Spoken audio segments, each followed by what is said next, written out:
સાંભળ સખી, એ વાત બિલકુલ સાચી છે કે મારી ઈચ્છા અને હુકમ વગર દ્વારકામાં પાંદડું એ ન હલે અને મારા દર્શન એ ના થાય.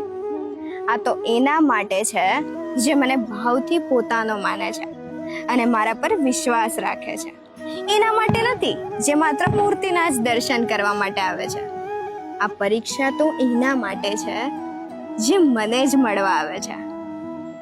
અચ્છા, તો હવે મને એમ કે મારો વારો ક્યારે આવે છે? જલ્દી સખી, જ્યારે તને મારી સૌથી વધારે જરૂર હશે.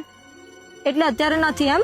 છે ને, તો પણ હમણાં તો હું સાથે છું ને, ડગલે ને પગલે. દર વખતે તું મને આવી રીતે ફોસલાવે છે. ખબર નહીં તું મને ક્યારે બોલાવીશ દ્વારકા? જોઉં છું ક્યારે બોલાવે છે. જલ્દી સખી.